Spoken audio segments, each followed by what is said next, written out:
We are nowhere close to being done talking about Superman, but we are already looking to the future. Next year, in fact, with the next DCU cinematic release.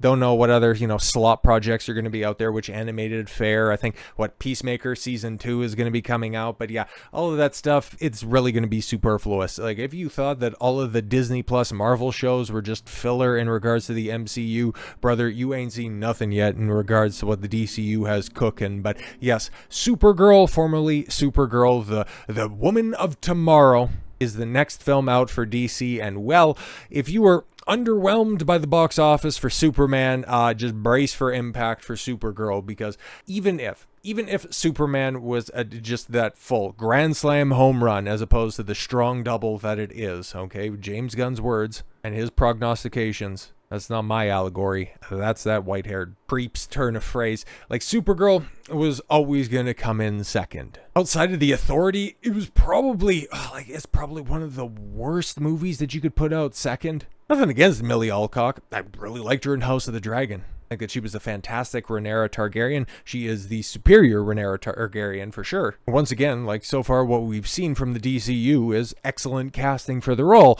It's just you're putting out a derivative character after your first character, and you're supposed to be building out an entire universe with just about 80, 90 years of legacy behind it, and you stay so siloed on one specific sub-franchise. It's very silly. It's very silly, and obviously, like, what would you do if you're going to be starting out with Superman with DC? What's the second film they cut? Batman. Of course, it was supposed to be Batman, but of course, because we don't know necessarily what we're doing with Matt Reeves and what's happening over there, and Warner Brothers is probably so silly in thinking that, well, we can't have two different movie versions of Batman running concurrently, okay? Because people would end up getting brand confusion because Robert Pattinson is Batman over here, and then you have, I don't know, probably going to be Alan Richardson when it's all said and done as Bruce Wayne over here. People are going to get confused. We can't have two Batman running at the same time. So no, instead of going with Flash, well, too recent for Flash. Okay, I can kind of understand that, but having a proper Wonder Woman, like, that would totally make sense. Like, if you wanted to go the chick route, yeah, you could probably go with, a Wonder Woman and a Diana Prince that can actually act. Like, that would be cool. I would definitely love to see that. Or instead of just, shipping them out to HBO, having a proper Green Lantern movie, okay? Because it's been a long enough time since the Ryan Reynolds one. Where, yeah, you can bring them back to the big screen. But no, we're going with Supergirl. So, like, it's interesting, man. It's definitely interesting, and especially with and I don't think that this is too terribly divisive, interesting and poor way that she was introduced at the end of the Superman movie. It's going to be a tough sell.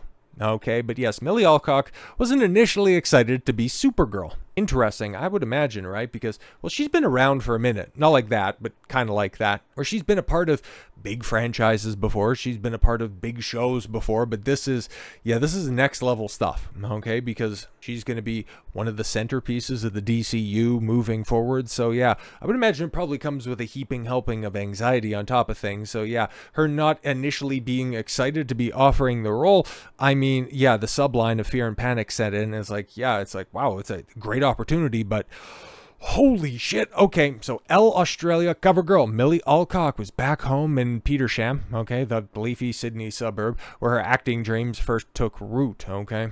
When her phone buzzed with a message from none other than film director and CEO of DC Universe, James Gunn, the contents, a simple link to the headline that would set the internet ablaze. As per Deadline, it read Milly Alcock cast as Supergirl in the upcoming DC blockbuster Supergirl, Woman of Tomorrow, which is just a clunky title in and of itself. And yeah, I know. The story that this movie is supposedly based upon is just, like, it's not going to be great to begin with, but Supergirl, Woman of Tomorrow, like, it's already a play on, Man of Tomorrow, but anyways, 25-year-old Siren star read it once, then again, and her heart thundered. The moment should have been euphoric, a life-defining high, but her first instinct wasn't celebration, it was panic. It's kind of in disbelief. I was initially like, what have I done? Now I actually have to do this, she tells Elle, now speaking from her trailer on the Supergirl set in London. Okay, cool. So for as much obfuscation as we have gotten when it comes to the budget and the production costs of Superman.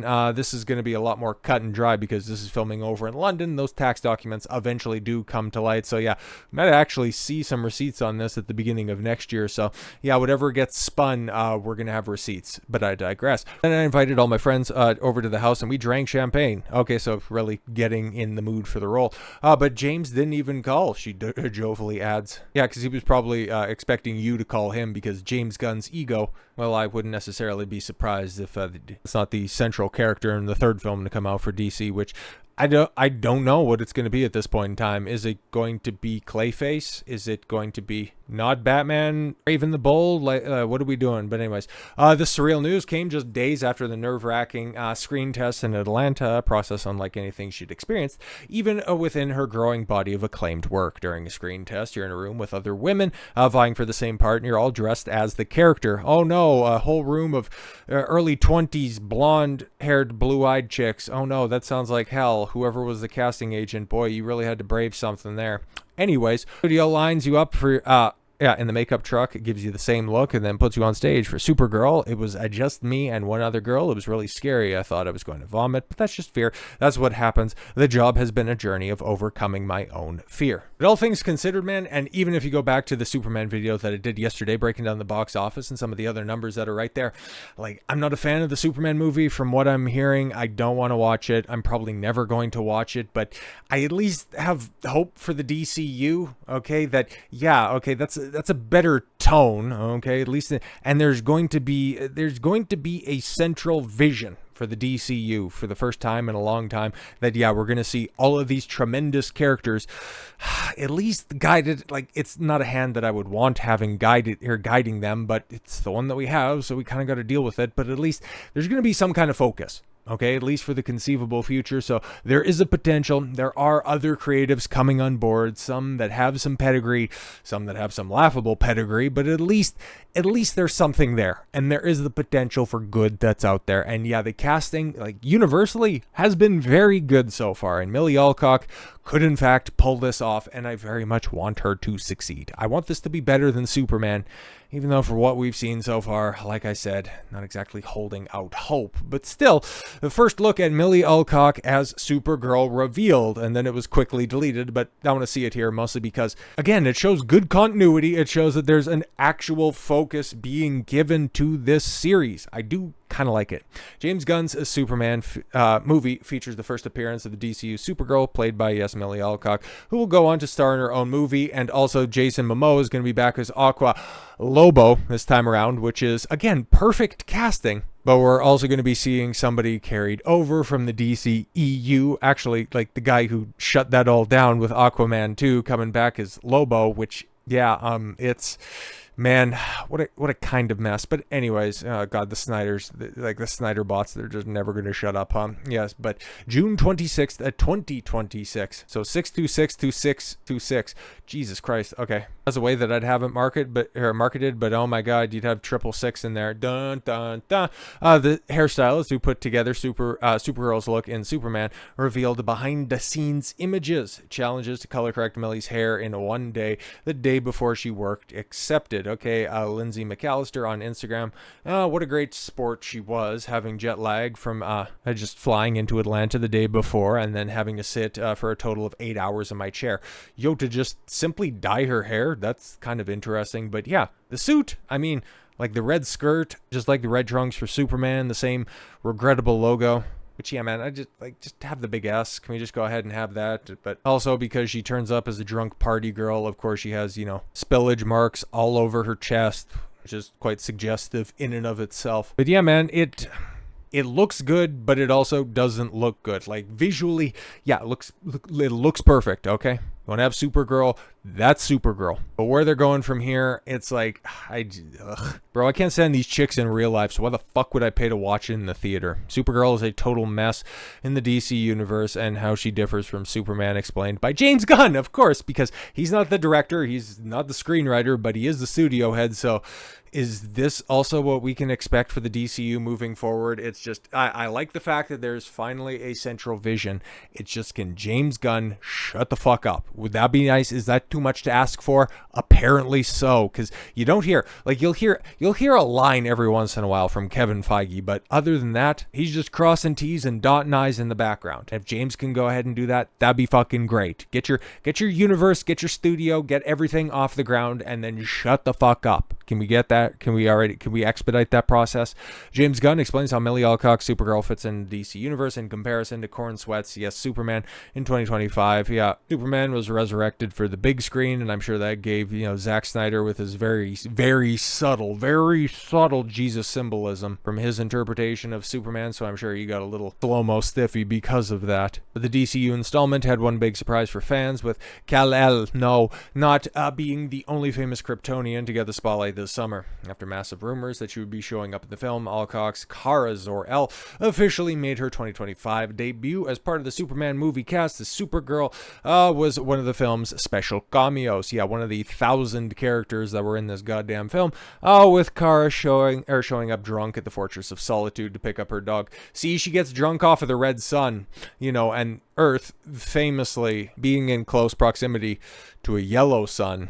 Anyways, but yeah, she picked up her dog Krypto. This marks the first time that the Kryptonian cousins have been properly seen together in any cinematic depiction. Well, yeah, because they did in, one of the many CW team ups, and I'm sure, the animated universe. But hey, guys, for the first time, oh my god, did we get our first time? And a historic reunion of Kryptonians finally brought to the screen. Thank you, James Gunn. What a visionary.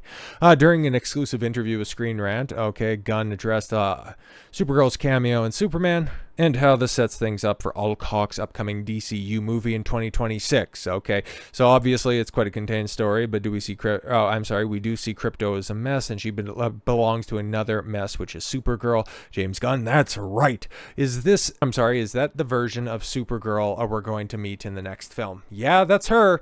She's a mess. She's a total mess. I mean, I think as we learn, she's had a completely different background from Superman, a much more difficult background. He's had this wonderful upbringing by these two parents that loved him and were very healthy. Oh god, and her background was much different than that, and she's ended up different than her cousin. Yeah, by making her first on-screen appearance being a drunken whore saying, "Thanks for looking after my dog, bitch." It's like, fuck, man. Do we really need to see another 304 on the big screen? Like, James Gunn was spending just about the entire marketing campaign for Superman and saying that, it's going to be a hopeful Superman, okay? We want something, that's going to be more upbeat and positive. The color correction in this film is very much a, huge departure from what Zack Snyder and the Snyderverse was all about. What do you do with your second film? Just regurgitate the modern fucking woman, but at least this one isn't 300 goddamn pounds. So I guess that's